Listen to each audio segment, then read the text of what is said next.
ওয়ালা তাকরাবুজ জিনা, খবরদার জিনা করো না, ব্যভিচার করো না। করেছি এবং সেই একাধিক বিবাহ করা আমার শরীয়ত সম্মত বৈধ অধিকার, সেটি আমার নাগরিক অধিকার। যদি আমার একাধিক বিবাহের উপর কোনো অভিযোগ বা আপত্তি থাকে, সেটি থাকবে আমার পরিবারের, সেটি থাকবে আমার। আমরা বললাম তাহলে কি করব? আল্লাহ বলে ফানকিহু মা তাবা লাকুম মিনান নিসা মাসনা ওয়া সুলাসা ওয়া রুবা। আল্লাহ বললেন জিনা করো না, ব্যভিচার করো না, 2 2 3 3 4 4 করে যতগুলো মনে চায় বিয়ে করতে পারো। সুবহানাল্লাহ পড়েন। আল্লাহর হাবিব সাল্লাল্লাহু আলাইহি ওয়াসাল্লাম বিয়ে করেছেন অনেকগুলো, একাধিক বিয়ে করেছেন। যদিও আমাদের সমাজে এই কালচারটা গড়ে ওঠে নাই, আমরা বিয়ে করলে একটাই করি, ঠিক কি না? এই স্ত্রী যদি কোনো কারণে ইন্তেকাল করে ফেলে, পৃথিবী ছেড়ে চলে যায়, তখন আরেকটা বিয়ের সুযোগ হয়, তাই না? কিন্তু আরব দেশ ও পৃথিবীর অনেক দেশে একাধিক বিয়ে, এটা খুবই সিম্পল। আল্লাহর হাবিব সাল্লাল্লাহু আলাইহি ওয়াসাল্লাম 11টা বিয়ে করেছেন। রংপুরের ভাইয়েরা কয়টা? সবাই বলেন, আওয়াজ করে বলেন কয়টা? স্ত্রী ছিল 11, দাসী ছিল 2টা। স্ত্রীদের সাথে আল্লাহ হাবিব সাল্লাল্লাহু আলাইহি ওয়াসাল্লাম হালাল বিনোদনে অংশগ্রহণ করতেন। রাতের বেলা মরুভূমিতে স্ত্রীদের সাথে তিনি দৌড়াদৌড়ি করতেন। আপনারা স্ত্রীদের সাথে দৌড়াদৌড়ি খেলছেন কেউ কেউ? কে কে খেলছেন দেখি? মাশাআল্লাহ, আছে তো আল্লাহর ওলি কয়েকটা। হ্যাঁ, আপনারা খেলছেন? দৌড়াদৌড়ি খেলছেন না জোর তুলে লাগে হেঁটে দৌড়ায় গেছেন? আর এটি বাসাল্লাহ দিতে দৌড়, এই দৌড় না। রাতের বেলা মরুভূমির ময়দানে আল্লাহর হাবিব সাল্লাল্লাহু আলাইহি ওয়াসাল্লাম আম্মা জান আয়েশা রাদিয়াল্লাহু তাআলা আনহাকে বলেন, আয়েশা চলো আমরা দৌড় দৌড় খেলি। কি খেলি?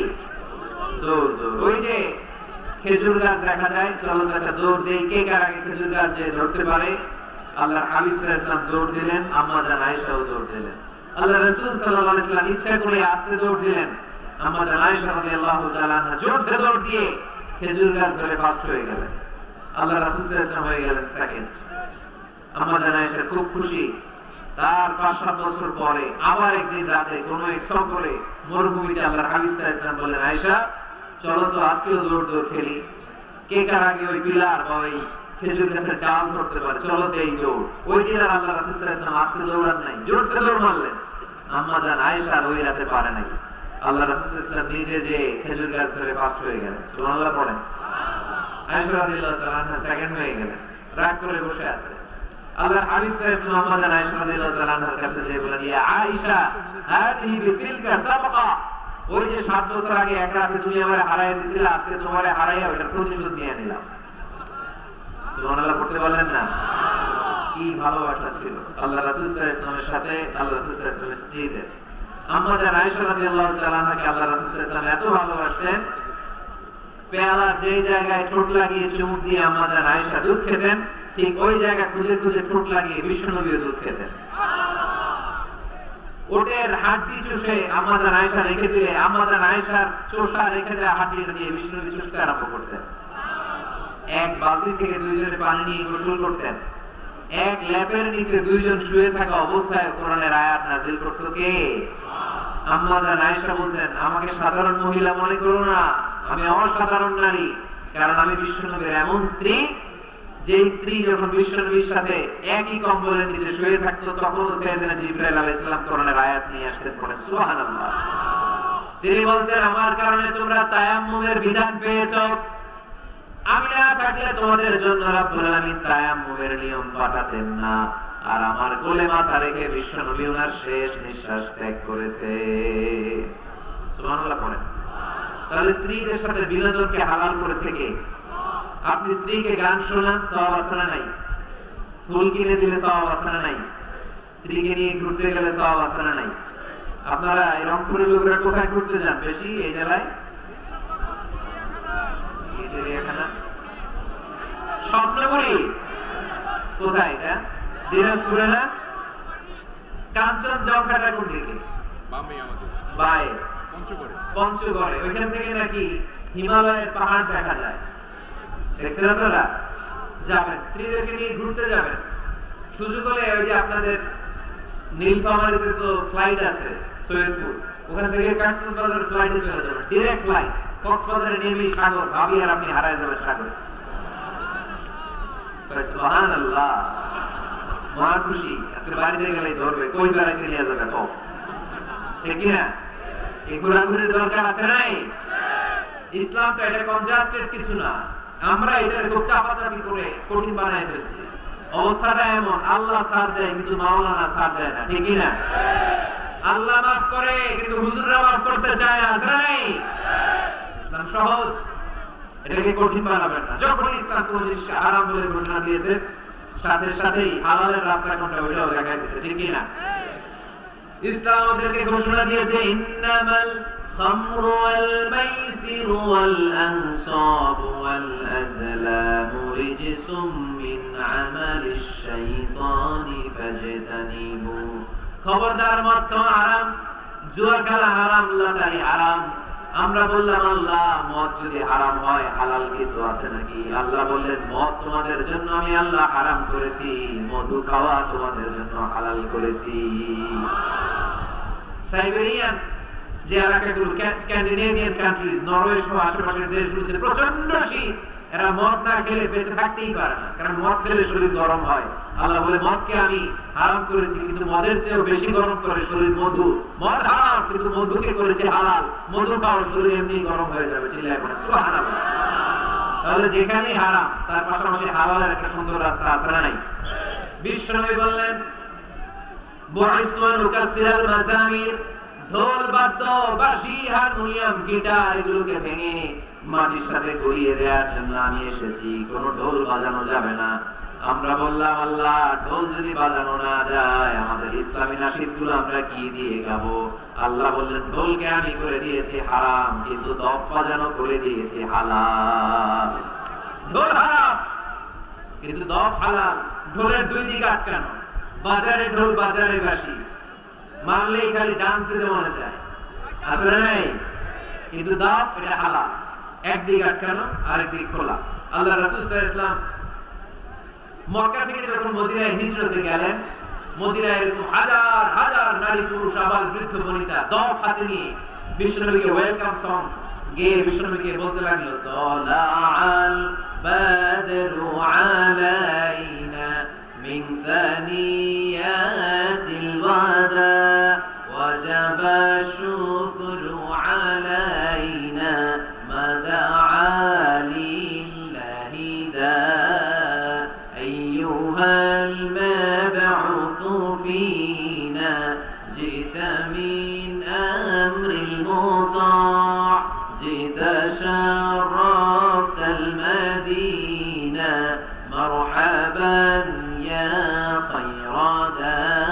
যারা পারেন পড়েন, তালাআল বাদরু আলাইনা মিন সানিয়াতিল ওয়াদা' ওয়াজাবা শুকরু আলাইনা মাদআ লিল্লাহি দা।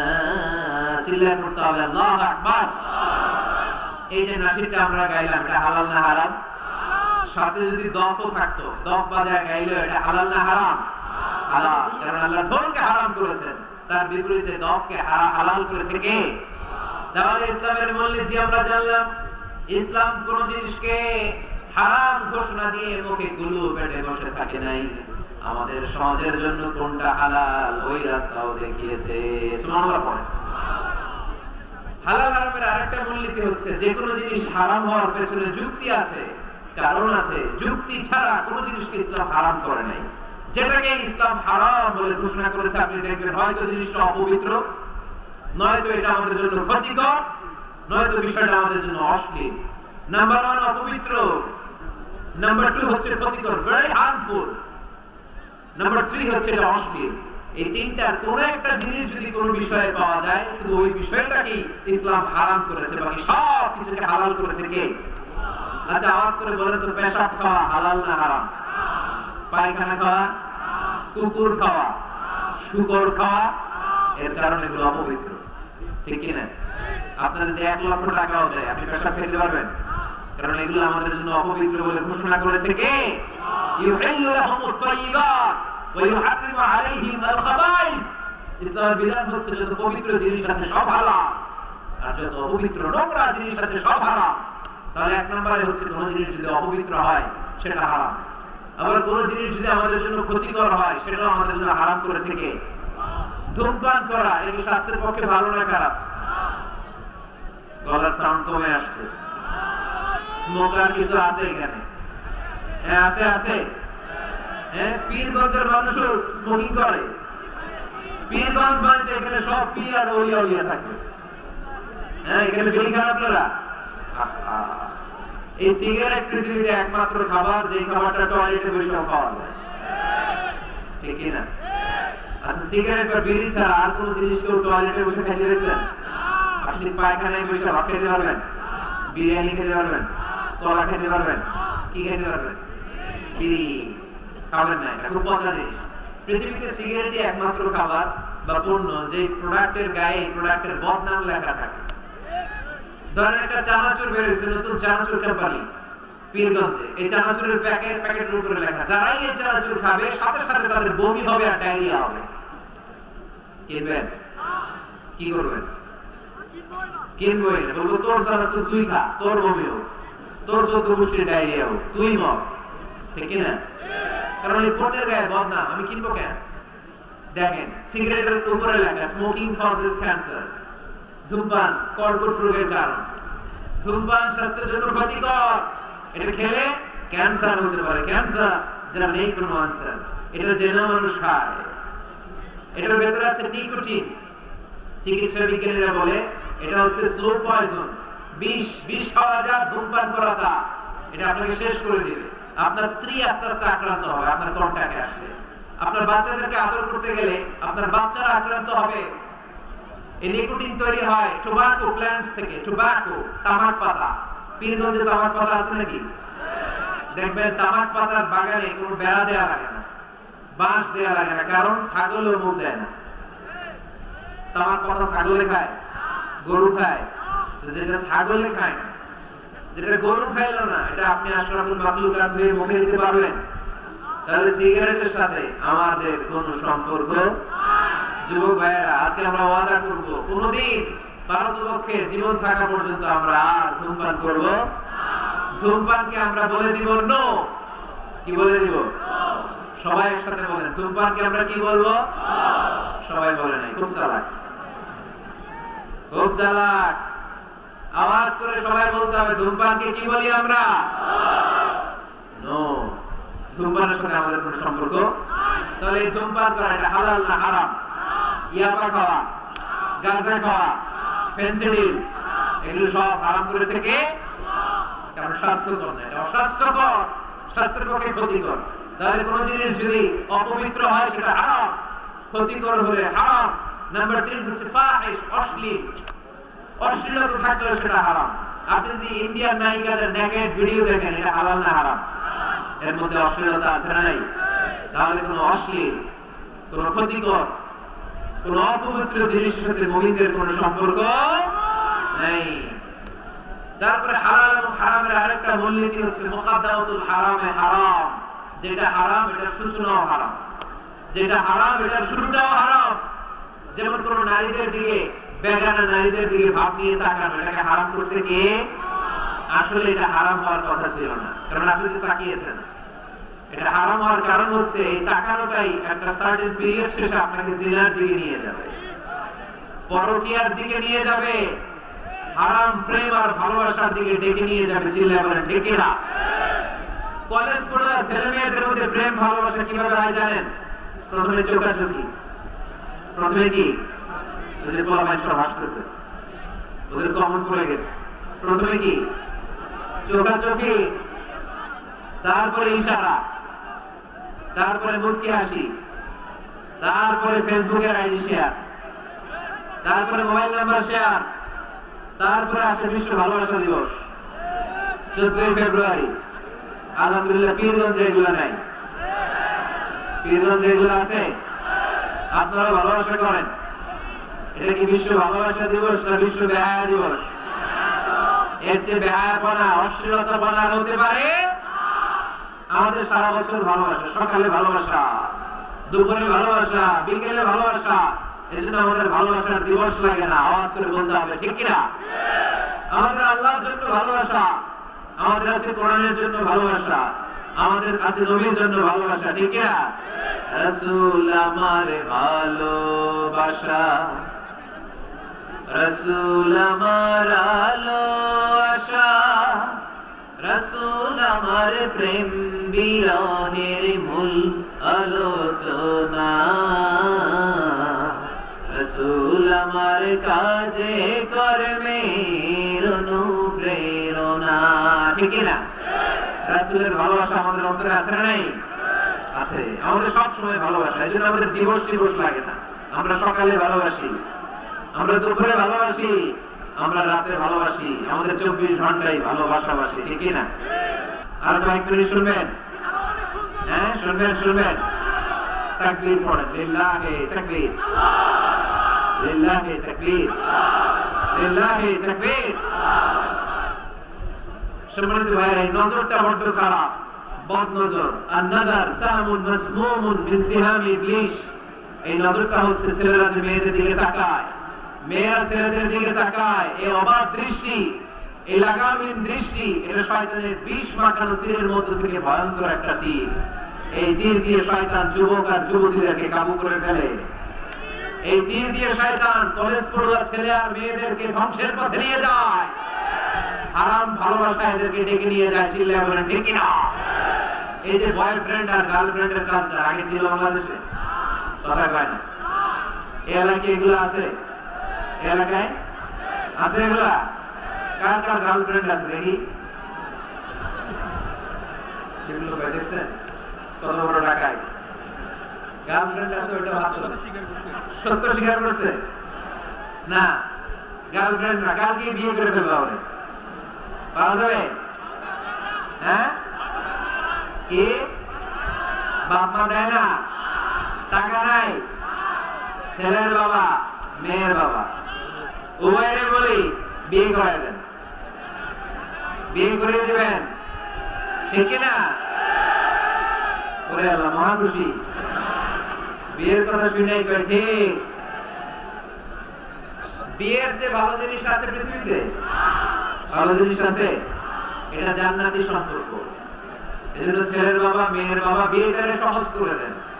বিয়ে না করিয়ে দিয়ে যদি ওদেরকে এবার পেন্ডিং রেখে দেন, ওদের ভালোবাসার কারণে যত গুনাহ হচ্ছে, এই অবৈধ প্রেমের কারণে যত গুনাহ হচ্ছে, তার একটা পার্সেন্টেজ গুনাহ বাবা মার কাছে আছে না নাই?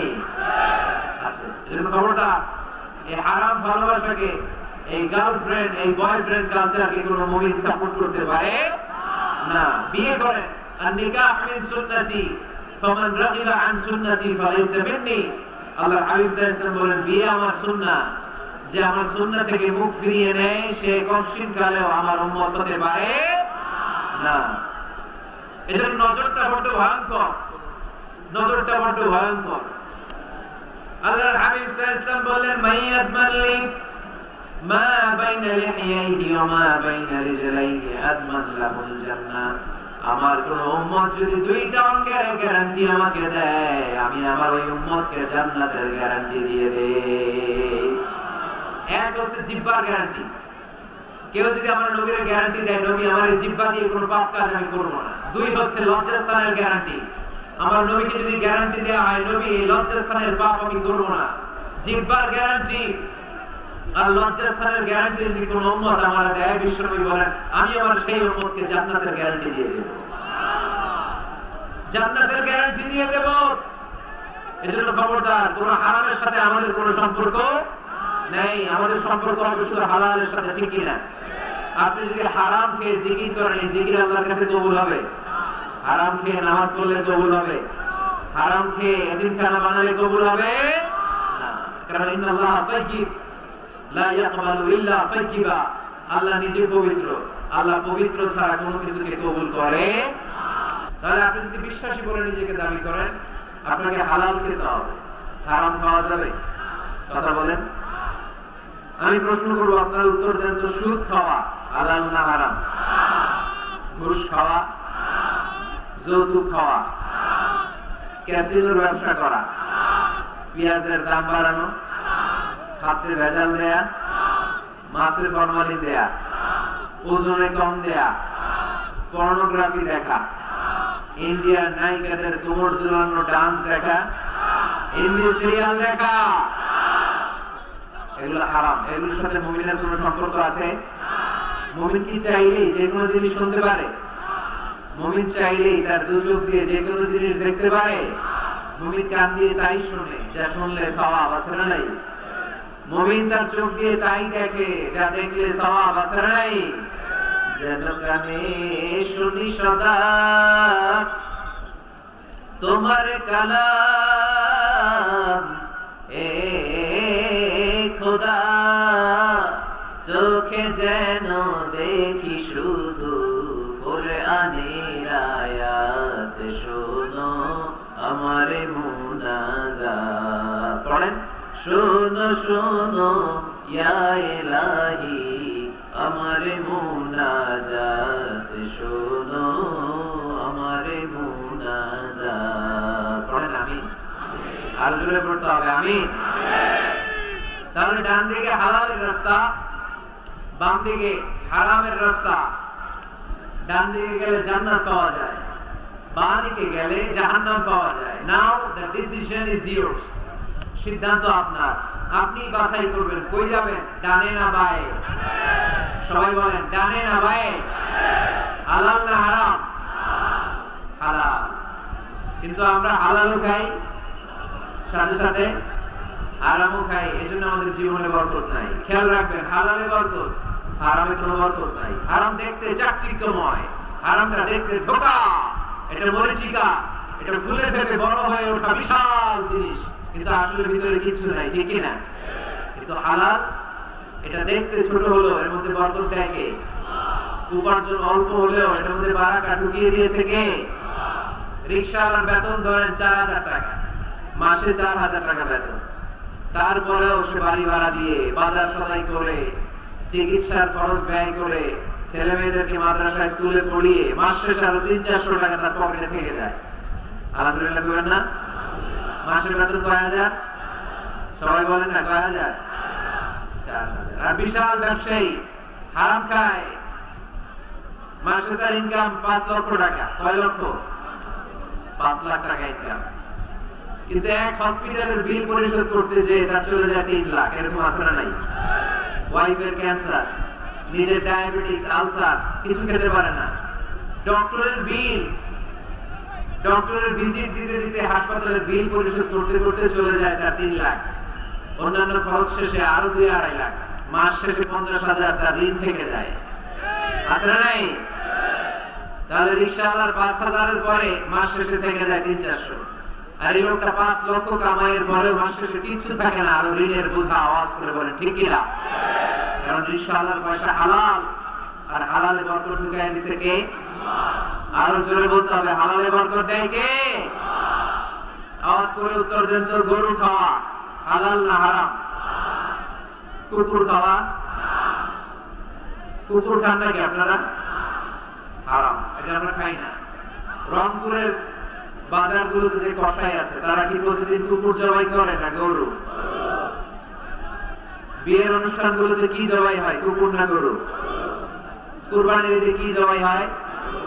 গরু। তাহলে কুকুর আমরা খাই না, কুকুর জবাই হয় না, জবাই হয় গরু, গরু আমরা খাই বেশি। এবার উত্তর দেন তো, গরু আর গাভী বছরে বাচ্চা দেয় কয়টা? কুকুর দেয় কয়টা? হ্যাঁ, 5টা, 6টা, 7টা। ফ্যামিলি প্ল্যানিং নাই তো, জন্ম নিয়ন্ত্রণের ঝামেলা নাই, দেদা আছে তাদের বাচ্চা হচ্ছে। তো দেখেন, গরু বাচ্চা দেয় কম, কুকুর বাচ্চা দিল বেশি। গরু খাই বেশি, কুকুর আবার কেউ খায়ও না।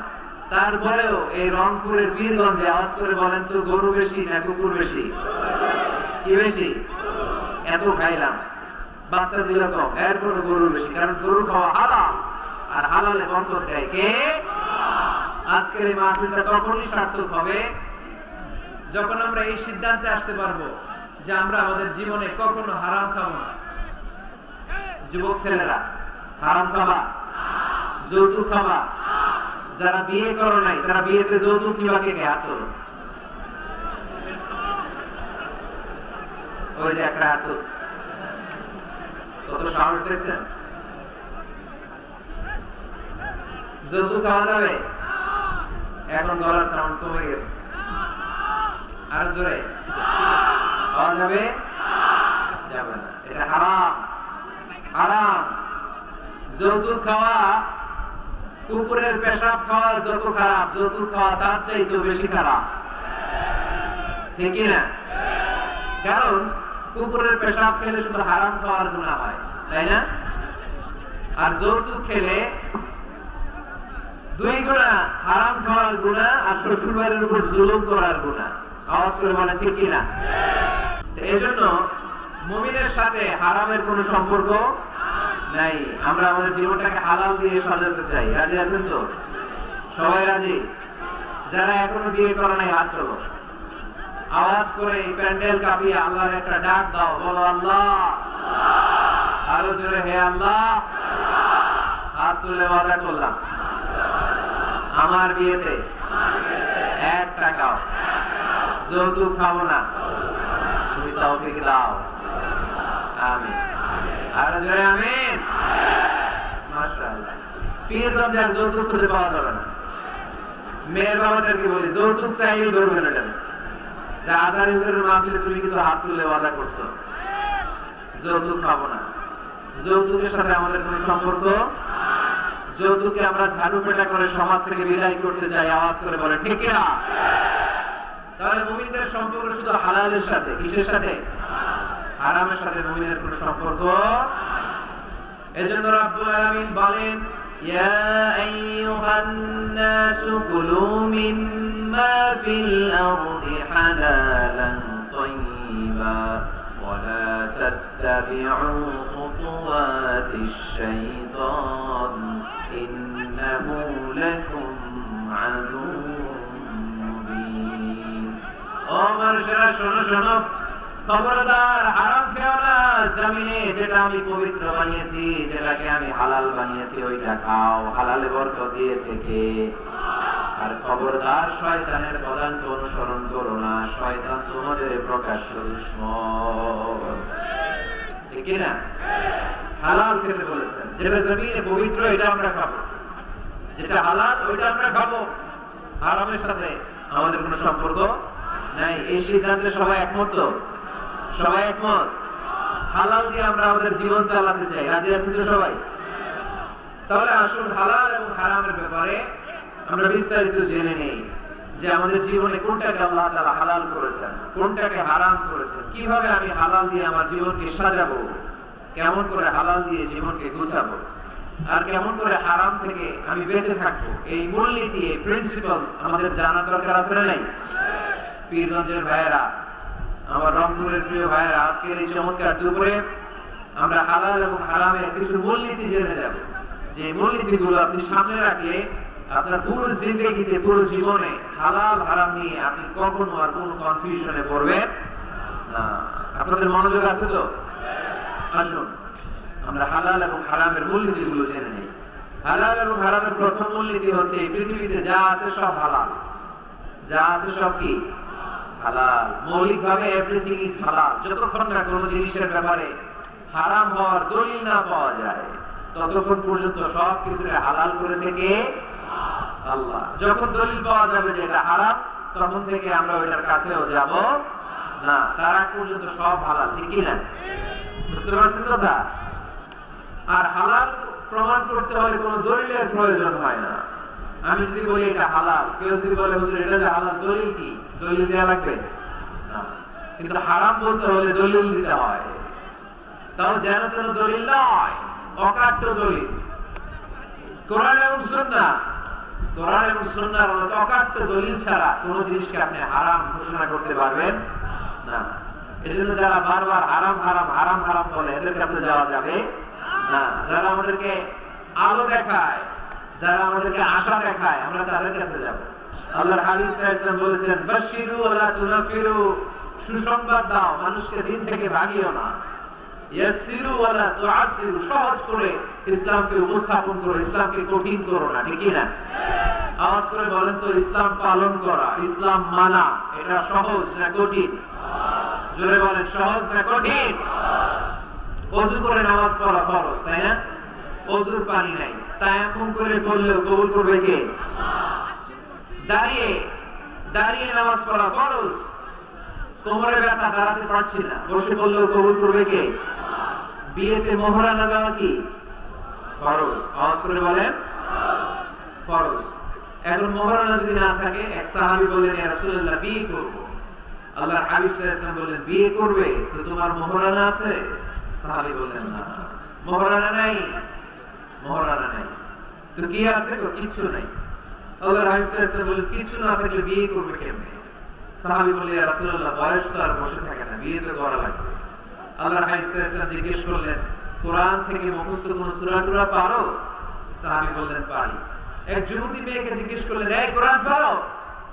সে বলে না, কোরআন পারি না। আল্লাহর হাবিব সাল্লাল্লাহু আলাইহি ওয়াসাল্লাম বললেন বিয়েতে রাজি আছো? মেয়ে বলল রাজি। আল্লাহর হাবিব সাল্লাল্লাহু আলাইহি ওয়াসাল্লাম কোরআন জানা সাহাবী আর কোরআন না জানা এক নারীর সাথে বিয়ে পড়ায় দিলেন। বিয়ে শেষে মেয়েটাকে বললেন মা তোমার স্বামীর কোনো টাকা পয়সা সম্পদ কিচ্ছু নাই যে তোমাকে মোহরানা দিবে, তবে তুমি কোরআন পড়তে পারো না, তোমার স্বামী কোরআন পারে, তোমার স্বামী তোমাকে প্রতিদিন কোরআন শিখাইয়া দিবে, এটাই মা তোমার বিয়ের মোহর। সুবহানাল্লাহ। এত আস্তে। তাহলে ইসলাম পালন করা সহজ না কঠিন? আরো জোরে বলেন সহজ না কঠিন? মাইকম্যান কোন দিকে? এই মাইকম্যান আরেকটু সাউন্ডটা বাড়াই দিতে হবে, আরেকটু স্ট্রং করতে হবে। তাহলে বোঝা গেল ইসলাম পালন সহজ। ইসলামে সবকিছু হালাল, যতক্ষণ না হারামের ব্যাপারে কোনো দলিল খুঁজে পাওয়া না যায়। এজন্য যারা বারবার হারাম হারাম বলে এদের কাছে যাওয়া যাবে না। যারা আশা দেখায়, যারা জান্নাতের পথ দেখায়, যারা সুসংবাদ দেয়, তারা ইসলামের সঠিক ধারক এবং সঠিক বাহক। চিল্লায় বলতে হবে ঠিক কি না? একদল লোক আছে সবকিছুর বলে হারাম। আপনারা শুনলে অবাক হবেন, একটা সময় এই বাংলাদেশে কিছু আলেম সমাজ বলতো ইংরেজি শিক্ষা হারাম, ইংরেজি পড়া হারাম, বলতো না? বলতো। সময়ের বিবর্তনে, কালের আবর্তনে এরাই এখন ইংরেজি শিখে, আছে না নাই? এখন আবার হালাল হয়ে গেছে। কথা বলে ঠিক কি না? এক সময় কিছু কিছু আলেম সমাজ বলতো যে রাজনীতি করা হারাম, এখন আবার ওনারা রাজনীতি করে, আছে না নাই? ওনারা বলতেন ইসলামী ব্যাংকিং এগুলো জায়েজ না, এগুলো হারাম, এখন আবার করে। তো এখনো যেগুলো ওনারা হারাম হারাম বলতেছে 5-10 বছর পরে এগুলো ওনাদের কাছে হালাল হয়ে যেতে পারে। চিল্লায় বলে ঠিক কি না?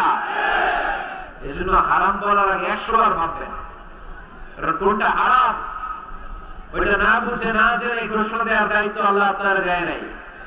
আল্লাহর হাবিব সাল্লাল্লাহু আলাইহি ওয়াসাল্লাম বলেছেন হালাকাল মুতানাত্তিউন, যারা মুতানাত্তিউন তাদের ধ্বংস। সাহাবারা বললেন এরা আবার কারা?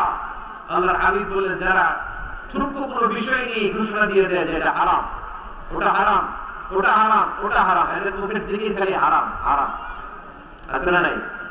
এই জিকিরটা একটু পাল্টাইতে হবে। হারাম হারাম না বলে জিকির করতে হবে কি হালাল হালাল হালাল। পারা যাবে মুসলমান? সবাই রাজি আছেন তো? এজন্য রব্বুল আলামিন বলেন قل من حرم زينة الله التي أخرج لعباده والطيبات من الرزق।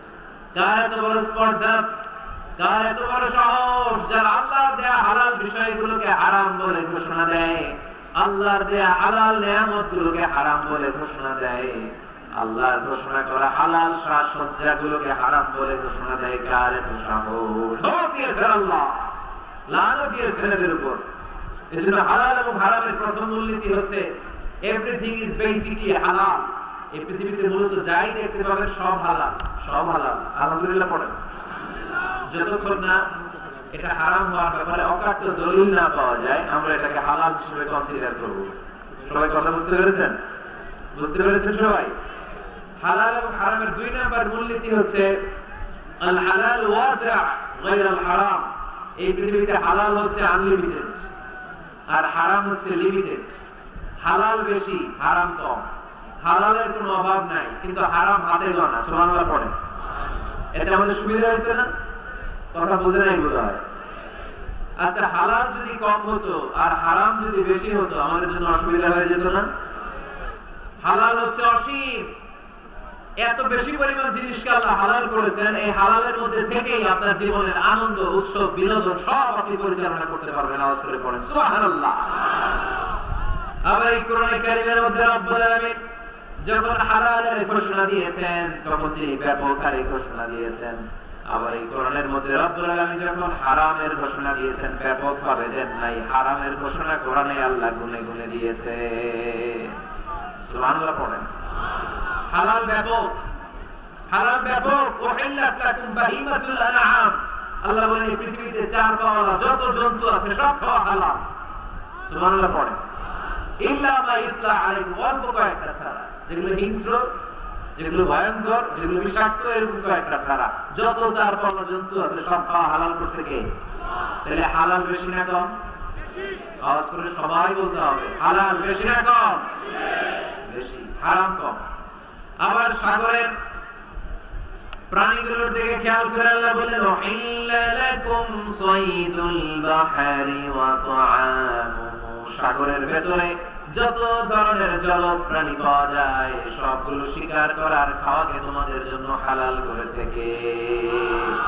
আল্লাহ এগুলোকে হালাল করেছে, অল্প কয়েকটা ছাড়া। তার মানে হালাল হচ্ছে পৃথিবীতে আনলিমিটেড, অসীম, আর হারাম হচ্ছে লিমিটেড। এজন্য কোরআনে যখনই আল্লাহ হালালের কথা বলে আল্লাহ ব্যাপকভাবে বলে, আল্লাহ বলে সব হালাল। আর যখনই হারামের ঘোষণা দেয় আল্লাহ গুনে গুনে দেয়, অল্প কয়েকটা, এজন্য গোনা যায়, হালাল গোনা যায়। আপনি হাতে গুনতে পারবেন হালাল? গুনতে পারবেন?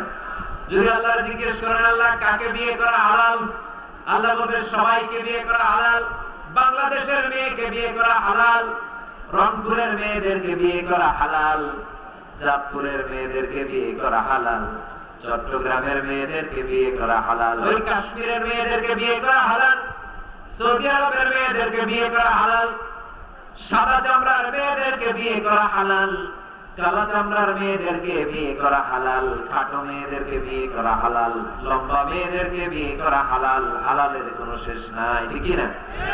কিন্তু যখনই বলবে কাকে বিয়ে করা হারাম তখন আল্লাহ গুনে গুনে বলে। আল্লাহ বলেন হুররিমাত আলাইকুম উম্মাহাতুকুম ওয়া বানাতুকুম ওয়া আখাওয়াতুকুম ওয়া আম্মাতুকুম ওয়া খালাতুকুম ওয়া বানাতুল আখি ওয়া বানাতুল উখত। চিল্লায়ে পড়েন আল্লাহু আকবার।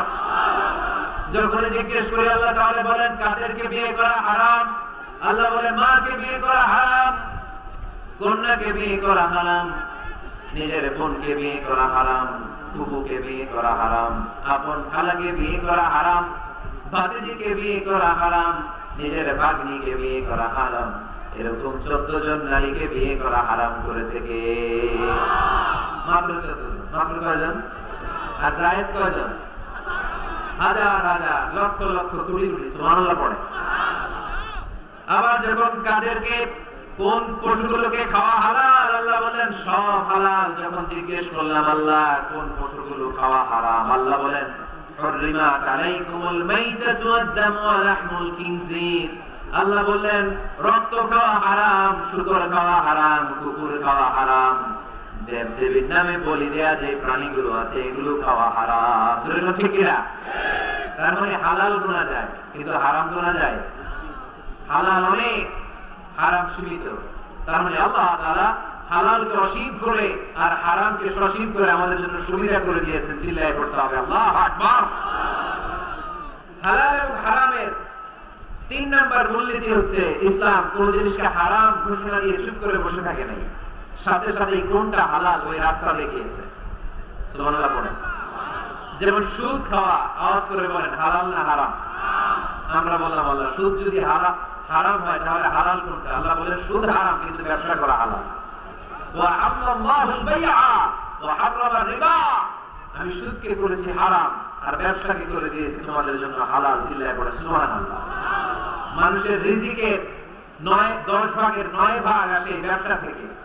আল্লাহর হাবিব সাল্লাল্লাহু আলাইহি ওয়াসাল্লাম নিজেও ব্যবসায়ী ছিলেন। আত-তাজির সাদুক আল-আমিন মা'আন নাবিয়্যিন ওয়াস সিদ্দিকিন ওয়াস শুহাদা ওয়াস সালিহিন। সত্যবাদী আমানতদার ব্যবসায়ী, তাদের হাসর হবে কিয়ামতের ময়দানে নবীদের সাথে, শহীদদের সাথে, আল্লাহর ওলিদের সাথে। চিল্লায়ে পড়েন আল্লাহু আকবার। এজন্য ইসলাম যখন কোন জিনিসকে হারাম বলে মুখের মধ্যে তালা লাগিয়ে ইসলাম বসে থাকে না, সাথে সাথেই বিকল্প একটা রাস্তা ইসলাম দেখিয়ে দেয়। সুবহানাল্লাহ। ইসলাম যখনই বলল সুদ খাওয়া হারাম, সাথে সাথে ইসলাম বলে ব্যবসা করা হালাল। ইসলাম যখনই বলে জিনা করা হারাম, পরকিয়া করা হারাম, গার্লফ্রেন্ড বয়ফ্রেন্ডের সংস্কৃতি হারাম, তখন আমরা ইসলামকে জিজ্ঞেস করলাম, ইসলাম সব যদি হারাম হয় তাহলে যৌন চারণা নিবারণ করব কিভাবে? ইসলাম বলে জিনা করা হারাম, পরকিয়া হারাম, প্রেম ভালোবাসা হারাম, কিন্তু তার বিপরীতে ইসলাম বিয়েকে হালাল করে দিয়েছে। চিল্লায় পড়েন আল্লাহু আকবার। তার মানে শুধু হারাম বলে ইসলাম বসে থাকে না। অনেক আলেম ওলামা দেখবেন, আমি কারো নাম নিচ্ছি না, ইন জেনারেলি আমি বলছি, আই ডোন্ট স্পেসিফাই এনিমোর, আমি স্পেসিফাই করছি না। অনেকে দেখবেন বলে এটা হারাম, ওইটা হারাম, হারাম তো হুজুর হালাল কোনটা ওইটা বলেন, ওইটা বলতে পারে না, অল্টারনেটিভ কোন জিনিস সাজেস্ট করতে পারে না। আমি যদি বলি আপনি কিচ্ছু দেখতে পারবেন না, প্রজেক্টর দেখতে পারবেন না, মোবাইল দেখতে পারবেন না, ইউটিউব দেখতে পারবেন না, টিভি দেখতে পারবেন না, মাহফিল দেখতে পারবেন না, ইসলামিক প্রোগ্রাম দেখতে পারবেন না, হালাল ম্যাগাজিন অনুষ্ঠান দেখতে পারবেন না, কিচ্ছু দেখতে পারবেন না, কারণ ইসলাম এটা নাই, ওইটা নাই, ওইটা নাই। লোকজন বলবে হুজুর তাহলে আমিও নাই, ঠিক কি না? সব যখন নাই আমরা অন্যগুলো নাই, ঠিক কি না? হারাম যেটা একটা হারাম বলে, কিন্তু কোনটা হালাল পথ দেখায় দেয়। মানুষের জীবনে বিনোদনের দরকার আছে না নাই? আপনি সঠিক হালাল বিনোদন, হালাল এন্টারটেইনমেন্ট যদি সাজেস্ট করতে না পারেন, মানুষ তার নিজের খুশি মতো এন্টারটেইনমেন্ট বিনোদন বেছে নেবে, ঠিক কি না?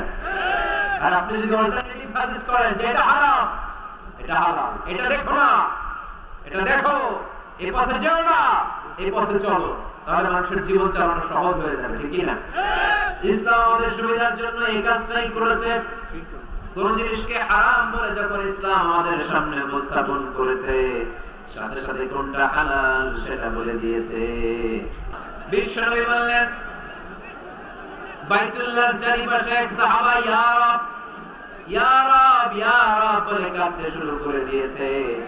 অন্যান্য সাহাবারা বলতে লাগলো এই সাহাবী সব সওয়াব নিয়ে গিয়েছে।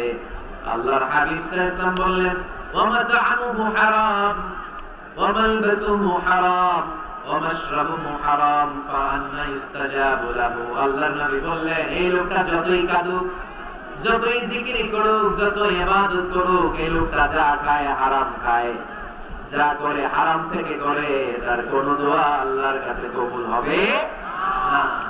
এজন্য আমরা হালাল খেতে চাই। আপনি হালাল খেলে মুস্তাজাবু দাওয়া। রিকশাওয়ালার পয়সার মতো কোনো হালাল পয়সা পৃথিবীতে হতে পারে? কুলিওয়ালা, ঠেলাওয়ালা, এদের পয়সার মতো হালাল পয়সা এই দুনিয়াতে হতে পারে? তাহলে মুসলমানদের স্লোগান হবে, হারামের সাথে আমাদের কোনো সম্পর্ক?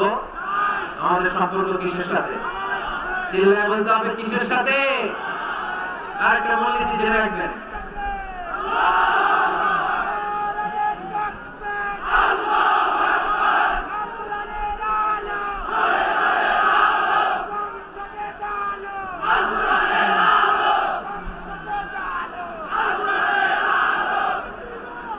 মাশাআল্লাহ মাশাআল্লাহ। আপনারা মাহফিল শুনতে আসছেন কয়টার দিকে?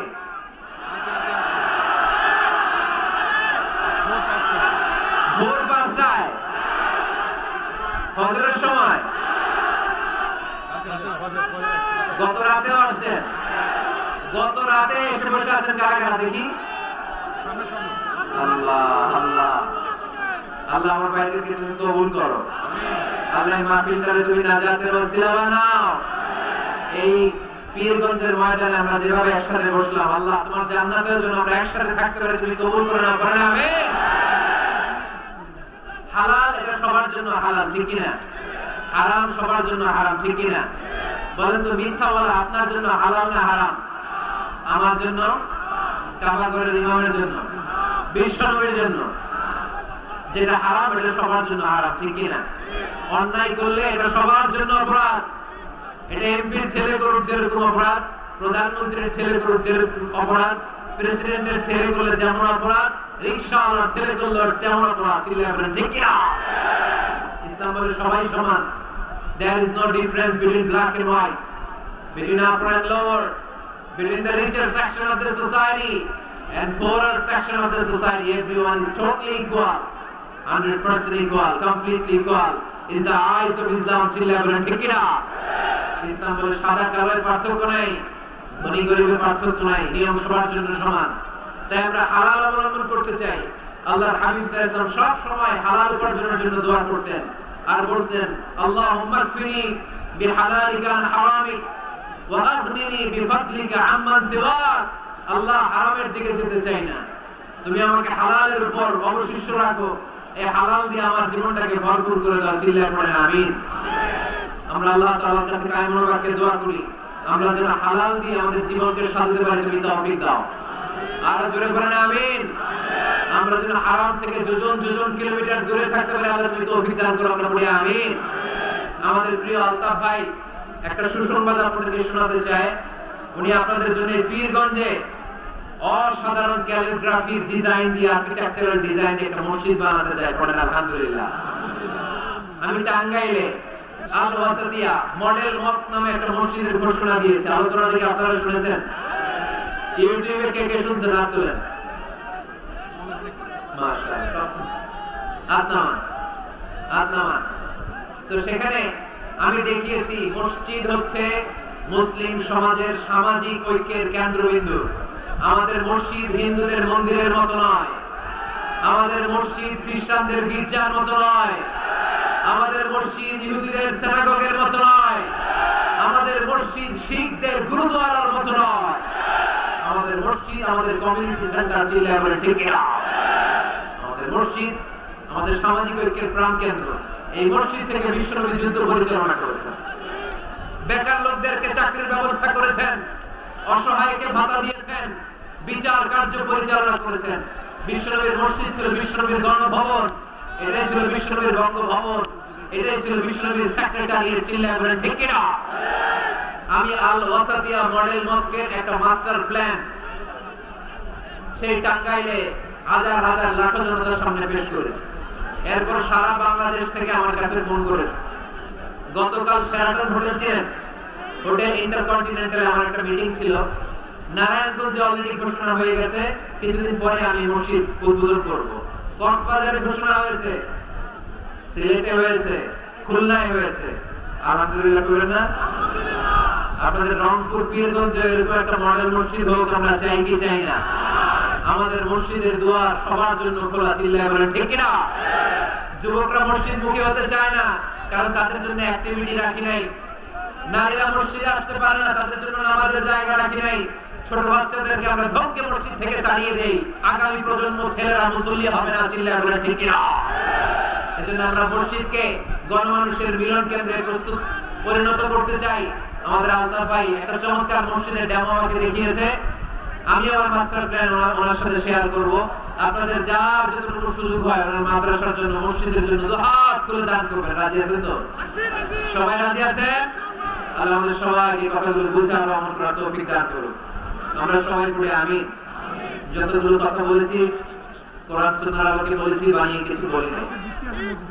তারপরেও আমার মনে অজান্তে কোনো মিস ইনফরমেশন যদি আমার মুখ ফসকে বেরিয়ে যায়, সেগুলো যেন আল্লাহ তাআলা আপনাদের স্মৃতিপট থেকে মুছে দেয়। আমরা পড়ি আমিন। সত্য, সুন্দর আর হকের পক্ষে, কল্যাণের পক্ষে যা বলেছি তার সবটুকু প্রথমে আল্লাহ তাআলা আমাকে আমলের তৌফিক দান করুক, আপনাদের সবাইকে আমলের তৌফিক দান করুক। আমরা পড়ি আমিন। আপনারা সবাই ভালো থাকুন, সুস্থ থাকুন, সুন্দর থাকুন, পরিচ্ছন্ন থাকুন। ছেলেমেয়েদেরকে স্কুলে পাঠান, ছেলেমেয়েদেরকে মাদ্রাসায় পাঠান, ছেলেমেয়েদেরকে মসজিদে পাঠান। আমাদের ফ্যামিলিগুলো জান্নাতের ফ্যামিলি হোক। আমরা দোয়া করি সুবহানাকা আল্লাহুম্মা ওয়া বিহামদিকা আশহাদু আল্লা ইলাহা ইল্লা আনতা আস্তাগফিরুকা ওয়া আতুবু ইলাইক। আগামীকাল সকালে এই মসজিদের ভিত্তিপ্রস্তর স্থাপন হবে। আমরা সবাই প্রাণ খুলে দোয়া করব। আবার হয়তো দেখা হয়ে যাবে কোন তাফসীরুল কোরআনের ময়দানে। সে পর্যন্ত ভালো থাকুন সবাই। আসসালামু আলাইকুম ওয়া রাহমাতুল্লাহি তাআলা ওয়া বারাকাতুহু।